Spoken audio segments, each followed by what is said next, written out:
आज का हमारा टॉपिक है चैप्टर भारत में वित्तीय क्षेत्र में सुधार, जो कि हम डिस्कस कर रहे थे। उसी में नया टॉपिक मुद्रा बाजार सुधार।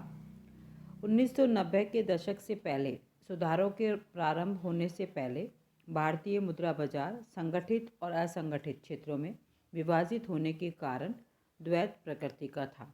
इसके पास भागीदारों की सीमित संख्या, उपकरणों की सीमित संख्या, छोटा भौगोलिक क्षेत्र, पूंजी की कमी, अति विषय मांग मुद्रा बाजार, अविकसित बिल बाजार आदि था। इसके अतिरिक्त यह एक अति नियमित बाजार था जिसमें गहनता का अभाव था। विशेषकर मुद्रा बाजार उपकरणों पर ब्याज दरें सरकार द्वारा कड़ाई से नियंत्रित होती थी। भारतीय मुद्रा बाजार की इन कमियों को दूर करने और सही रास्तों पर इसके विकास के लिए आरबीआई ने 1985 में चक्रवर्ती समिति एवं 1987 में विगुल कार्यकारी ग्रुप की नियुक्ति की। इनकी सिफारिशों के आधार पर ही मुद्रा बाजार के व्यापक विकास के लिए निम्न उपाय अपनाए गए। पहला, अंतर बैंक भागीदारी का प्रवेश, जमा प्रमाण पत्र, commercial paper repos, reverse repos और अंतर bank repos. Second, discount and finance house of India की स्थापना करना। थर्ड, मुद्रा बाजार से अधिक तरलता और गहनता प्रदान करने के लिए मुद्रा बाजार म्यूचुअल फंड की स्थापना हेतु व्यावसायिक बैंकों और सार्वजनिक वित्तीय संस्थाओं को अनुमति देना। मांग और नोटिस मुद्रा, अंतर बैंक सावधि जमा, कॉमर्शियल बिलों की पुनः भट्टा करने और अंतर बैंक भागीदारी पर ब्याज दरों को पुनः मुक्त करना। और फोर्थ, बिल बाजार को प्रोत्साहित करने के लिए बिल भट्टा दर में कमी करना है। नेक्स्ट हेडिंग है हमारी सरकारी प्रतिभूति बाजार। उदारीकरण से पहले भारत में सरकारी प्रतिभूतियां और खजाना बिल बाजार अविकसित था तथा उसमें तरलता तथा गहनता की कमी थी। सरकारी प्रतिभूति बाजार में सिर्फ 91 दिन वाले खजाना बिल होते थे। वे सरकारी निधियों के एक स्थायी सोर्स थे। सरकारी उधार लेने की लागत कम करने के लिए उन पर बट्टा दरें 4.6 प्रतिवर्ष की दर पर अपरिवर्तित रहती थी, जबकि औसत उधार देने की दर अधिक ऊंची होती थी। इस प्रकार उन पर कूपन दर कई वर्षों तक वास्तविक अर्थों में ऋणात्मक रही। निवेशकों को सरकारी प्रतिभूतियों पर दी गई कम कूपन दरों के परिणाम स्वरूप प्रतिभूति बाजार अधिक निवेश आकर्षित नहीं कर पाया। आरबीआई का सरकारी प्रतिभूतियों के परिपक्वता ढांचा, ब्याज दरों, अवधि ढांचा एवं मात्रा पर कम नियंत्रण था। इन कमियों को दूर करने और सरकारी प्रतिभूति बाजार का विकास करने के लिए आरबीआई द्वारा 1991 के मध्य से निम्न उपाय अपनाए गए। फर्स्ट, केंद्रीय सरकार के ऋणों पर अधिकतम कूपन दर ऋण जारी करते समय के निकट बाजार दरों पर निश्चित होती है। सेकंड, कई प्रकार के खजाना बिल प्रारंभ किए गए, जैसे 14 दिन खजाना बिल, 91 दिन खजाना बिल, 182 दिन खजाना बिल और 364 दिन खजाना बिल। वे DFHI द्वारा नीलाम किए जाते हैं। थर्ड, सरकारी प्रतिभूति बाजार में कुछ नए उपकरण जैसे नीलामी खजाना बिलों को सावधि प्रतिभूतियों में परिवर्तित करना, शून्य कूपन और पूंजी सूचक बॉन्ड, टेप स्टॉक और अंशिका पैड स्टॉक प्रारंभ किए गए हैं। फोर्थ, सरकारी प्रतिभूतियों में लेन देन करने के लिए प्राथमिक व्यापारियों और सैटेलाइट व्यापारियों की एक प्रणाली स्थापित की गई।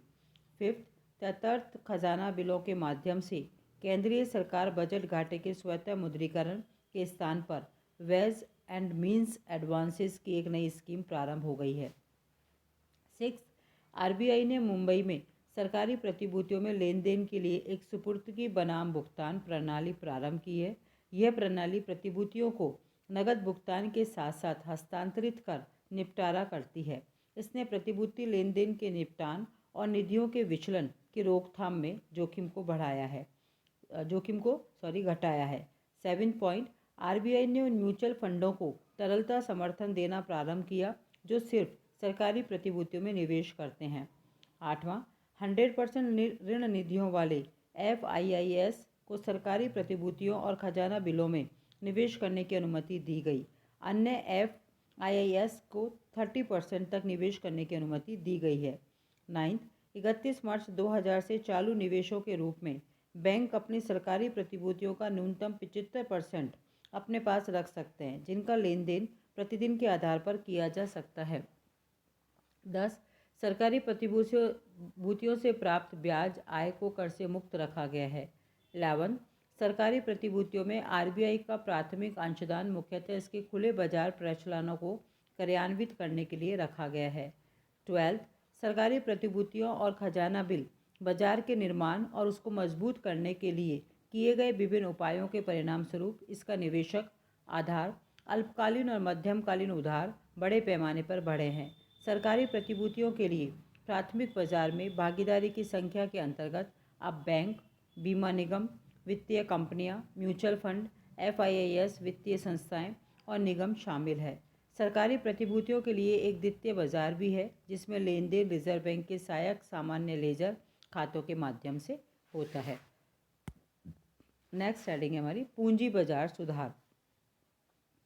भारतीय पूंजी बाजार अपने प्राथमिक और द्वितीय दोनों खंडों में 91 में सुधारों के प्रारंभ से पहले कुछ गंभीर कमियों से पीड़ित था। प्राथमिक बाजार की प्रमुख कमियों में अस्पष्ट विवरणिका, जिसमें कंपनी की प्रस्तावित वित्तीय स्थिति के विषय में कम और प्राय गलत सूचना होती थी, अनुचित कीमत निर्धारण एवं प्रीमियम निर्धारण, नए इश्यूज़ की ऊंची लागत आदि शामिल थी। नए इश्यूज़ के निरीक्षण के लिए कोई विनियामक अधिकारी नहीं थी। द्वितीयक बाजार की अधिक गंभीर समस्याएं थी। देश में स्टॉक एक्सचेंजों की सीमित संख्या थी। परिणामस्वरूप अनाधिकृत और अपंजीकृत स्टॉक एक्सचेंजों की संख्या अत्यधिक बढ़ रही थी, जो सट्टा कार्यों में लगे थे और शेयर धारकों को धोखा देते थे। मान्यता प्राप्त स्टॉक एक्सचेंज संतोषजनक कार्य नहीं कर रहे थे।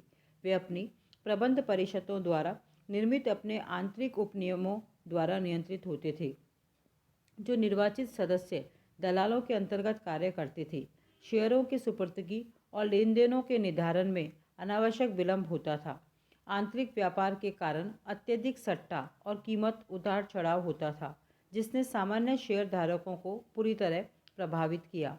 स्टॉक दलाली की प्रणाली दोषपूर्ण थी। दलालों ने कीमतों को प्रभावित कर शेयरों के क्रेताओं और विक्रेताओं को धोखा दिया। व्यापार प्रचालनों में कोई पारदर्शिता नहीं थी।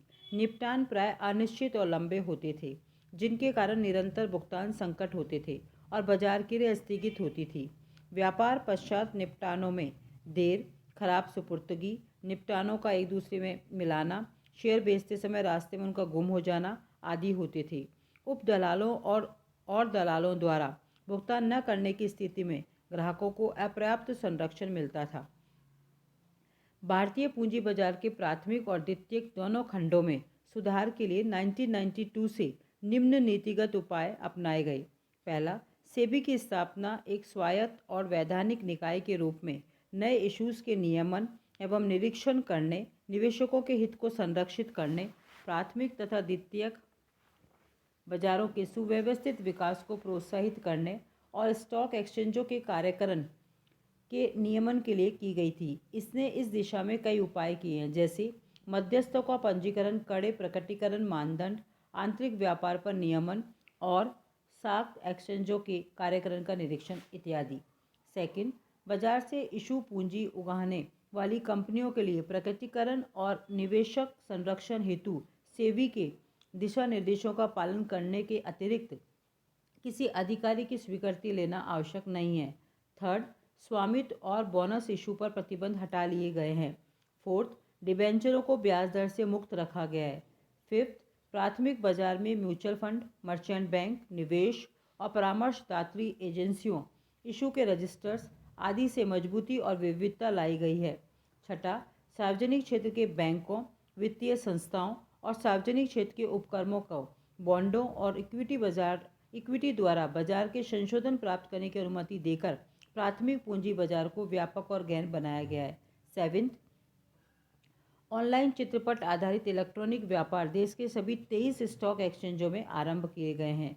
एट्थ, सभी स्टॉक एक्सचेंजों में व्यापार और निपटान चक्र 14 दिन से घटाकर 7 दिन कर दिया गया है। सभी स्टॉक एक्सचेंजों ने समाशोधन गृह की स्थापना की है। नाइन्थ, प्रमुख स्टॉक एक्सचेंजों ने काउंटर पार्टी जोखिम कम करने के लिए व्यापक निपटान गारंटी निधियों की स्थापना की है, जबकि एनएससी का एक अलग समाशोधन निगम है। 10वां, आंतरिक व्यापार को पूर्ण रूप से बंद कर दिया गया है, अब यह एक दंडनीय अपराध है। 11वां, एफआईआईएस विदेशी संस्थागत निवेशक जैसे म्यूचुअल फंड, पेंशन फंड आदि का भारतीय पूंजी बाजार में निवेश करने और कार्य करने की अनुमति दी गई है। वे अब इक्विटी शेयर, डिबेंचर, सरकारी प्रतिभूतियों और खजाना बिलों में निवेश करते हैं। 12वां, global depository receipts, American depository receipts, विदेशी करेंसी विलियम बॉन्ड्स आदि के इशू के माध्यम से भारतीय कंपनी द्वारा भारतीय इक्विटी का विश्वव्यापीकरण हुआ है। भारतीय कंपनी के शेयरों ने न्यूयॉर्क और लंदन स्टॉक एक्सचेंजों में लेन देन किए जा रहे हैं। 13th, निवेशकों के हितों की रक्षा और FILS को भारतीय पूंजी बाजार में भागीदार बनाने और प्रोत्साहित करने के लिए जमाकर्ताओं द्वारा शेयरों का अमूर्तीकरण तथा इलेक्ट्रॉनिक बुक प्रवेश के माध्यम से उनके हस्तांतरण में प्रगति हुई है। 4th, कंपनियों को अपने निजी शेयर पुनः खरीदने की अनुमति दी गई है, बशर्ते पुनः खरीद प्रदत्त पूंजी के 25% से अधिक ना हो। और लास्ट, भारतीय पूंजी बाजार से संबंधित सभी संस्थाओं और एजेंसियों जैसे स्टॉक एक्सचेंज, स्टॉक दलालों, उप दलालों, म्यूचुअल फंड मध्यस्थों, शेयर हस्तांतरण एजेंटों, मर्चेंट बैंकरों, निवेश सूची प्रबंधकों, हामीदारों, डिबेंचर ट्रस्टीज, इशू के बैंकरों, प्रतिभूति के अभिरक्षकों, जोखिम पूंजी निधियों आदि को सेबी नियमों के अंतर्गत लाया गया है। इस प्रकार ये हमारा चैप्टर खत्म, भारत में वित्तीय क्षेत्र में सुधार, और हमारी बुक भारतीय बैंकिंग और वित्तीय व्यवस्था की 4th यूनिट हमारी यहाँ ख़त्म होती है।